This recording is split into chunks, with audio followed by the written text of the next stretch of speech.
जिसका पहला कदम निराशा में उठेगा, उसका अंतिम कदम भी निराशा में समाप्त होगा। अंतिम कदम अगर सफलता और सार्थकता में जाना है तो पहला कदम बहुत आशा में उठना चाहिए। तो इन 3 दिनों के लिए आपसे कहूंगा, यूं तो पूरे जीवन के लिए कहूंगा, एक बहुत आशा से भरा हुआ दृष्टिकोण। क्या आपको पता है बहुत कुछ इस पर निर्भर करता है आपके चित्त का? क्या आप आशा से भर के किसी काम को कर रहे हैं या निराशा से?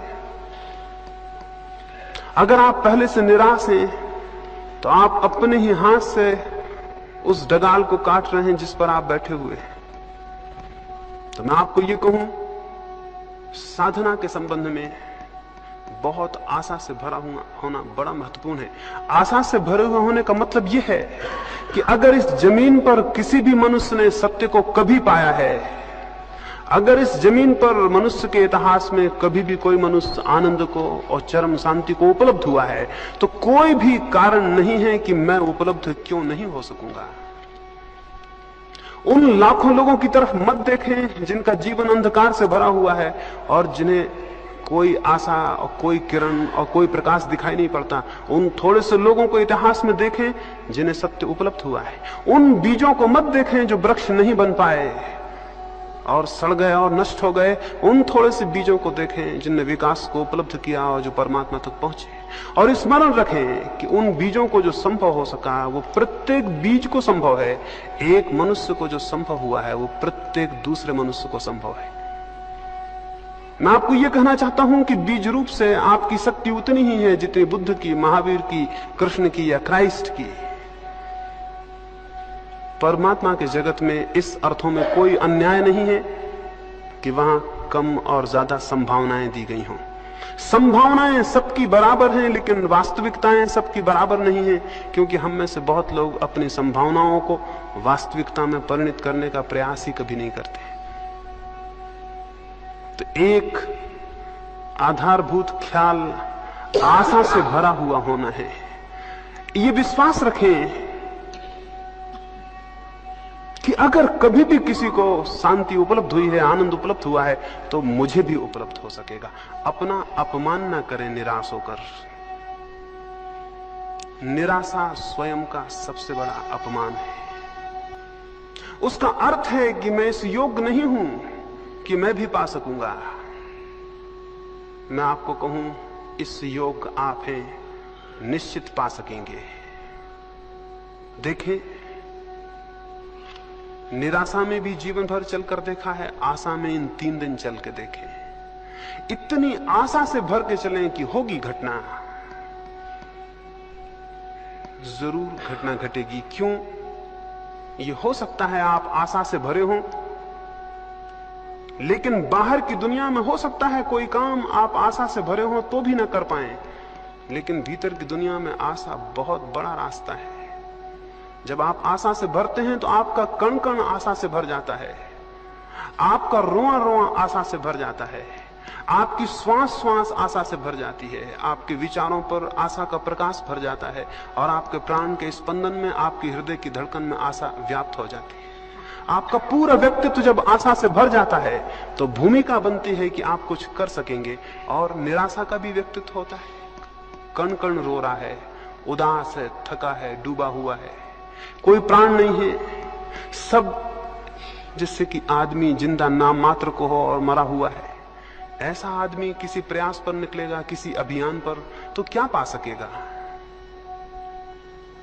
और आत्मिक जीवन का अभियान सबसे बड़ा अभियान है। इससे बड़ी कोई चोटी नहीं है जिसको कोई मनुष्य कभी चढ़ा हो। इससे बड़ी कोई गहराई नहीं है समुद्रों की जिसमें मनुष्य ने कभी डुबकी लगाई हो। स्वयं की गहराई सबसे बड़ी गहराई है और स्वयं की ऊंचाई सबसे बड़ी ऊंचाई है। इस अभियान पर जो निकला हो उसे बड़ी आशाओं से भरा हुआ होना चाहिए। तो मैं आपको कहूंगा, 3 दिन आशा की एक भाव स्थिति को कायम रखें। आज रात ही जब सोएं तो बहुत आशा से भरे हुए सोएं और ये विश्वास लेकर सोएं कि कल सुबह जब आप उठेंगे तो कुछ होगा, कुछ हो सकेगा, कुछ किया जा सकेगा।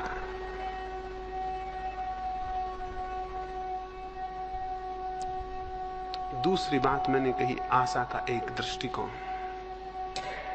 आशा के इस दृष्टिकोण के साथ ही ये भी आपको स्मरण दिला दूं, इन पीछे कुछ वर्षों के अनुभव से इस नतीजे पर पहुंचा हूं कि हमारी निराशा इतनी गहरी है कि जब हमें कुछ मिलना भी शुरू होता है तो निराशा के कारण दिखाई नहीं पड़ता। अभी मेरे पास एक व्यक्ति आते थे, वो अपनी पत्नी को मेरे पास लाए। उन्होंने पहले दिन जब वो आए थे तो मुझे कहा कि मेरी पत्नी को नींद नहीं आती, बिल्कुल नींद नहीं आती बिना दवा के, और दवा से भी 3-4 घंटे से ज्यादा नींद नहीं आती। और मेरी पत्नी भयभीत है, अनजाने भय उसे परेशान किए रहते हैं। घर के बाहर निकलती है तो डरती है, घर के भीतर होती है तो डरती है कि मकान ना गिर जाए। अगर पास में कोई ना हो तो घबराती है कि अकेले में कहीं मृत्यु ना हो जाए, इसलिए पास में कोई होना ही चाहिए। रात को सब दवाइयां अपने पास में रख के सोती है कि बीच रात में कोई खतरा ना हो जाए। वो मुझे अपनी पत्नी की ये भय की और निराशा की हालत बताए। मैंने उनको कहा कि ध्यान का ये छोटा सा प्रयोग शुरू करिए, लाभ होगा। उन्होंने प्रयोग शुरू किया। 7 दिन बाद वो मुझे मिले। मैंने उनसे पूछा क्या हुआ, कैसा है? वो बोले अभी कुछ खास नहीं हुआ, बस नींद भर आने लगी है। उन्होंने मुझसे कहा अभी कुछ खास नहीं हुआ, बस नींद भर आने लगी है। 7 दिन बाद वो मुझे फिर मिले। मैंने उनसे पूछा क्या हुआ? बोले अभी कुछ खास नहीं हुआ, थोड़ा सा भय दूर हो गया है। वो 7 दिन बाद मुझे फिर मिले। मैंने उनसे पूछा कुछ हुआ? वो बोले अभी कुछ विशेष तो नहीं हुआ, ये थोड़ी नींद आ जाती है, भय कम हो गया, दवाइयां अपने पास नहीं रखती, और कुछ खास नहीं हुआ। इसको मैं निराशा की दृष्टि कहता हूं। और ऐसे आदमी को कुछ हो भी जाए तो उसे पता नहीं चलेगा। ये दृष्टि तो बुनियाद से गलत है। इसका तो मतलब है इस आदमी को कुछ हो नहीं सकता, अगर हो भी जाए तो भी उसे कभी पता नहीं चलेगा कि कुछ हुआ। और बहुत कुछ हो सकता था जो कि रुक जाएगा। तो आशा के इस दृष्टिकोण के साथ साथ प्रसंगवशात मैं आपसे ये कहूं, इन 3 दिनों में जो घटित हो उसको स्मरण रखें, और जो घटित ना हो उसको बिल्कुल स्मरण ना रखें। इन 3 दिनों में जो घटित हो उसको स्मरण रखें, और जो घटित ना हो, जो ना हो पाए, उसे बिल्कुल स्मरण ना रखें। स्मरणीय वो है जो घटित हुआ हो। थोड़ा सा कण भी अगर लगे शांति का, उसको पकड़ें, वो आपको आशा देगा और गतिमान करेगा।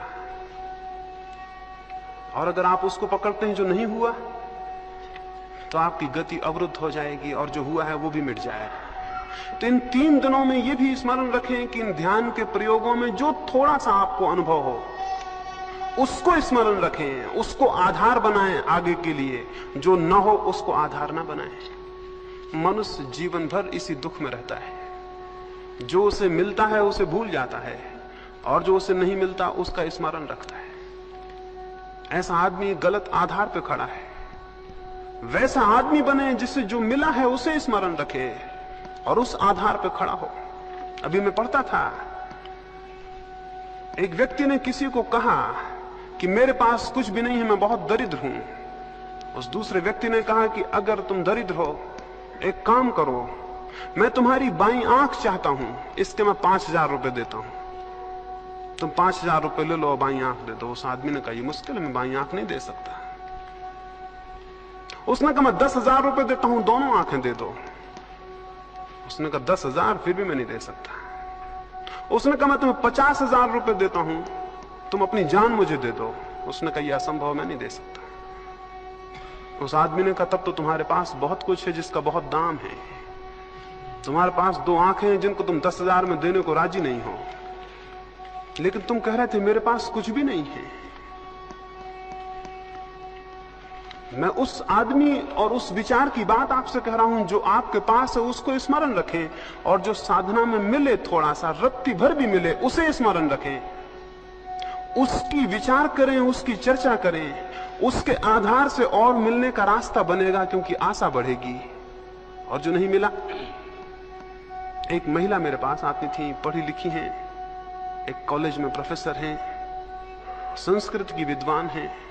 वो मेरे पास आती थी। एक 7 दिन का प्रयोग चलता था ध्यान का, उसमें आती थी। पहले दिन वो प्रयोग करने के बाद उठी और बाहर जाके मुझसे कहीं क्षमा करें, अभी मुझे आज कोई ईश्वर के दर्शन नहीं हुए। पहले दिन वो प्रयोग किए और बाहर जाके मुझसे कहीं क्षमा करें, अभी मुझे कोई ईश्वर के दर्शन नहीं हुए। मैंने कहा अगर ईश्वर के दर्शन हो जाते तो ही खतरे की बात होती, क्योंकि इतना सस्ता जो ईश्वर मिल जाए उसे फिर शायद आप किसी मतलब का भी ना समझते। और मैंने उनसे कहा कि जो ये आकांक्षा करे कि वो 10 मिनट आंख बंद करके बैठ गया है इसलिए ईश्वर को पाने का हकदार हो गया है, उससे ज्यादा मूढ़तापूर्ण और कोई वृत्ति और विचार नहीं हो सकता। तो मैं आपसे ये कहता हूं